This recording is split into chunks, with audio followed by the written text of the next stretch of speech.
driver, turn over to the right-hand side and say hi, Bob. Oh, hi, Bob. Hi, Bob.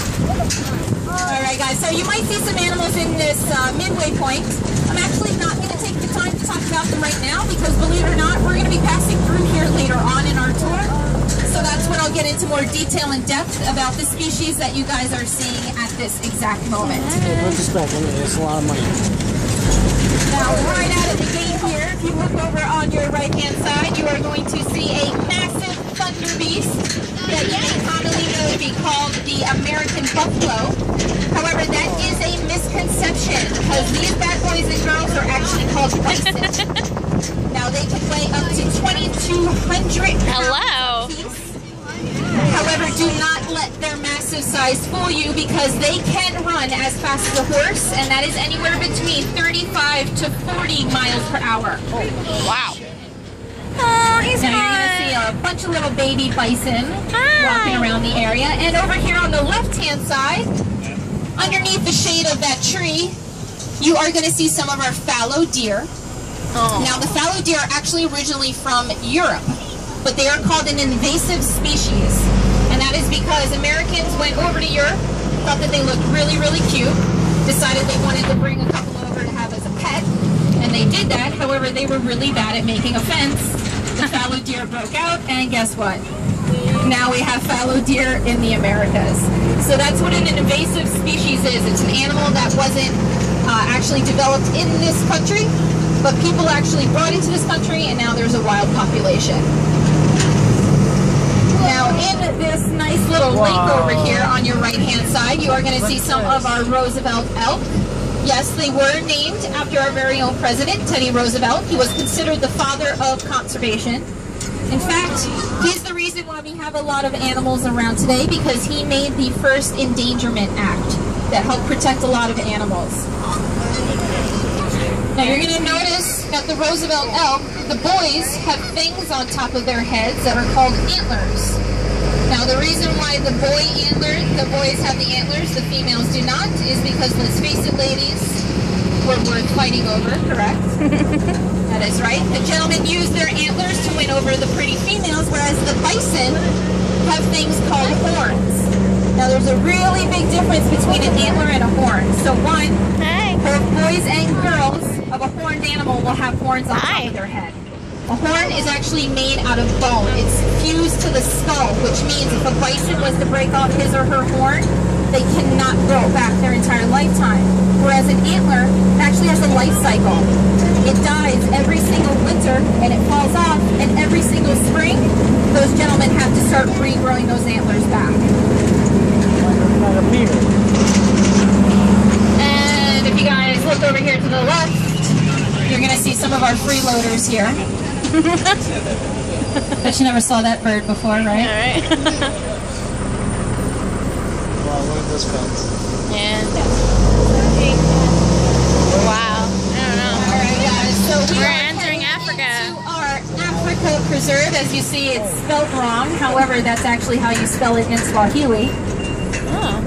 And if you guys look at this nice pond right over here, look very closely. You guys know what's in there? Gators. Absolutely nothing. It's a really nice looking pond. Now coming up right over here on your right hand side is Mr. and Mrs. Ostrich. Hi. Now they are the world's largest bird. The gentlemen have those nice tuxedo colors, the black and the white, whereas the females are more of that dusty gray. Like I said, they are the world's largest bird, and pretty much everything they do is just big. Cameras your phones out. Point them over here to the left-hand side because Ken and myself are going to introduce you to our lovely ladies of our safari park. And that, of course, is our female herd of African elephants. Now, these girls have been with us since our very first operating day. That's July 1st, 1974. So that means every single one of our girls is actually in their 50s and 60s. And as you can see, they look absolutely fabulous for their age. Look at that guy running. And Sheila is is using her sister's butt there as a nice little scratching post. Now, African elephants are the largest mammal on Earth. They can weigh up to several tons. They can get to be about 13 feet. You're also going to see our two girls, Wanda and Princess Leia, doing what they do best. Now, they are called water buffalo. I'm pretty sure you guys can guess why they are called water buffalo. Because they spend 90% of their day around a watering hole. And then right over here on your right-hand side, you are going to see our rhinos. Can you guys tell me what color they are? Gray. You are 100% right. However, they're white rhinos. Wow. What? It's weird. It's weird. Now, believe it or not, the white rhino, the black rhino, they're both gray. So why do people name them that? When English settlers first arrived out into Africa, they didn't understand the native language, and the native lip of the rhino rather than the color of her skin. However, they heard, on your left-hand side is our common eland. They are the largest antelope in the world, and everybody get ready to say, aww. It's our two little ostrich chicks. Aren't they just so cute? They look like cotton balls on stilts, right?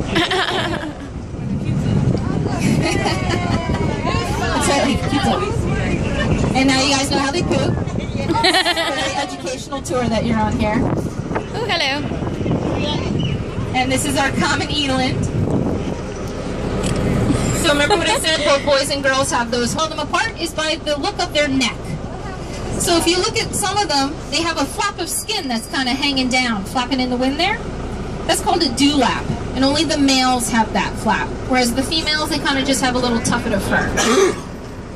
Now, since they are so big, they are one of the slowest moving antelope in the world. They can only run at about 20 to 24. That is because of poaching done to their numbers. Poaching not only for their very tasty meat, but also poaching for those horns as well. I'm like looking at that one over there. And here is our tower of giraffes. It's what you call a grouping. Now they are called the reticulated giraffe. There's 9 subspecies of giraffe in the world. This is one of them. Reticulated meaning in a net-like pattern. That's what their skin clearly shows there. That's one of our little babies from this past winter. And that's what a giraffe butt looks like. It's trying to eat the thing. Now they are the tallest animal in the world, growing up to be about 18 feet tall. And do you guys know the color of a giraffe's tongue? Purple. Purple, that's right. Congratulations, you have a job here now. That's right, it's purple. You guys know why it's that color? Nope. Because they ate too many purple lollipops? No. Because they actually have an 18-inch long tongue. They stick that tongue out so much to eat, because they eat about 100 pounds of food a day, that their tongue can actually get sunburned. So in order to prevent that from happening, their tongue is that purple color, and that helps protect the nice sensitive skin.